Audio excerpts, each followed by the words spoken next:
Hey everyone, welcome back to my channel. For those of you who are new here, I'm Danny Jack. I'm a wedding photographer based in the UK. I'm ever so sorry I didn't post a video last week. I have a good excuse, I promise, and that is that weddings are back. In case you didn't know, there's not been a huge amount of weddings recently for reasons you can probably guess if you're watching this in 2021. However, at least in the UK, I'm pleased to say it looks like weddings are now coming back. In fact, we're looking forward to a very busy wedding season.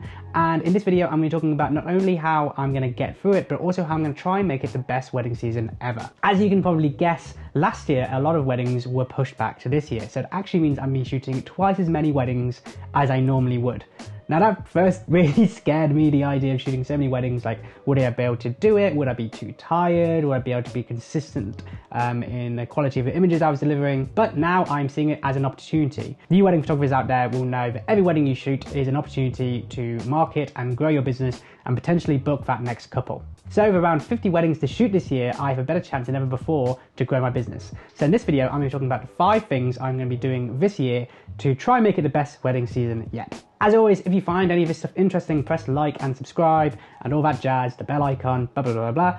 If you have any suggestions for me, if you have any questions, please let me know in the comments below. I would love to read them. I'll get back to you, I promise. So without any further ado, let's get into the video with tip number 1. So the first thing I'm going to be doing for every single wedding is making sure I make more of an effort to connect with wedding venues and vendors. It's something I tell myself I'm always going to do but always forget about. But now, as I'm getting into the 6th year of my business, I'm realizing that getting those recurring leads and bookings which come from wedding venues is super valuable. Just having that recurring source of leads coming in, as well as leads coming from Facebook and Instagram and previous clients and all that kind of stuff. So this year, with so many weddings to shoot and so many new venues to check out, I'm going to be making more of an effort to make a better first impression. I'm going to be, being a delight to be around on the wedding day for the wedding organizers and the planners. I'm going to make sure I'm sending lots of images to them. I'm going to send some sample albums, some sample prints, all that kind of stuff, just to kind of get my name out there a bit more, make myself a little bit more memorable. So maybe if they are looking at updating their wedding supplier list, which they may be doing because obviously there's been a year off from weddings, they might be updating it. Hopefully I will come top of mind. Okay, the second thing I'm going to be doing throughout this wedding season, hopefully, is being a lot more present on my Instagram stories. Like, I am terrible at Instagram. I don't like it. If I didn't have a business, I probably wouldn't have an Instagram account. But, it's kind of like a necessary evil. It's just something you need to do. So I'm going to be making sure that I am documenting more behind the scenes stuff on a wedding day and kind of just sharing a little bit more what it's like to have me as a wedding photographer. Obviously, I share lots of images on the Instagram feed, but, the stories is a great way for me to kind of like show my brand, show my personality a bit more. So I'm really doing a lot of that and kind of just documenting behind the scenes. There's lots and lots of stuff, lots of potential content I can have there which I can put on my stories throughout the wedding season. I don't want to miss out on it. It's a good way to connect with venues and vendors. Again, get some stuff that couples can share, all that kind of thing. So I'm making sure that I at least put the effort in. I'm not a natural social media kind of guy, but I will try my best. And yeah, just show my face a little bit more, this face. So the third thing I'm going to be doing this wedding season to make it the best wedding season yet is pushing print and album sales just a little bit more. It's something I always kind of neglect normally. It's something I kind of always put back of mind. It's like, oh, it's a bonus if someone orders a few prints, but I don't do anything to kind of push it. All of my clients and their guests and everything get downloads totally for free, but they can buy prints if they want to. I used to use Shootproof. I now moved over to PicTime, and PicTime seems to be a little bit better at kind of encouraging print and album sales. There's like incentives to book. There's nice little like mock-ups of what maybe their prints might look like. It's just a bit more of a user-friendly experience. I'm going to try and take advantage of that.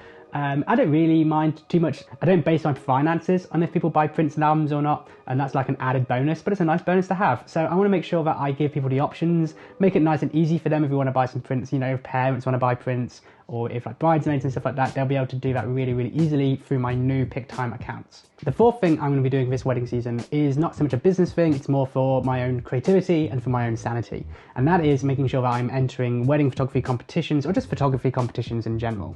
With so many weddings to shoot, I think it's going to be really easy to get into that trap of sort of being repetitive, and just shooting the same thing over and over again and playing it safe, and slipping into almost like a conveyor belt way of shooting, which I definitely don't want to do as a photographer. I want to make sure that I'm pushing myself, kind of going outside my comfort zone, trying out new things, making mistakes, learning from those mistakes, and by giving myself a goal of having some images to enter into competitions, I don't really care if I win a competition or not. It's not really about that. It's just about making sure that my approach is not getting stale, and just trying new things out on a wedding day. Obviously, I'm going to make sure I get all the safe shots to look after my clients. That comes first. But if I have time to try something totally new out, to kind of push the boundaries a little bit, try a shot or an angle or stand somewhere I never normally would stand to get a more unusual shot. Then hopefully not only will that give me some new images for my portfolio, but also might win me some awards as well, who knows? And that would be cool as well, because that's good for marketing. And then finally, the fifth thing I'm going to be doing this wedding season, something I always forget to do, and that is blogging my weddings at the time. Now, I'm sure you know that blogging is an important thing to do as a wedding photographer, to show the weddings you shot at venues before, to give people a better idea of what your work is actually like, instead of just the best of portfolio. Blogging is really important, but it's also really important from an SEO perspective as well, so search engine optimization. I get a lot of leads through Google, and that also comes from blogging, but also like optimizing my website and stuff. So I really want to make sure that I harness that and keep that going, and just, you know, feeding the machine, giving more opportunities to be found on Google, because that is where a lot of my leads come from. So I'm making sure I do that throughout the wedding season, and kind of using that to grow traffic as well, sharing it with wedding suppliers and the actual couple, giving them opportunities to share it with their friends and family, just to get as many looks at the blog post as possible, so that I can kind of reach higher in those Google rankings. So those are the 5 things I'm making sure I have top of mind during this wedding season. Obviously, I just want to make sure that I get through it as well, have as much fun as possible along the way. Like I say, this is kind of uncharted territory for me. I've never been this busy on a wedding season. I'm sure it's gonna be totally fine. I just have to make sure that I look after myself, get enough sleep, drink enough water, all that kind of thing, make sure that I have, you know, some days for myself as well. But I'm going to be documenting the whole thing along the way on this YouTube channel. So if you find any of this helpful, press like and subscribe, and try and figure out a way to maybe do some behind the scenes stuff,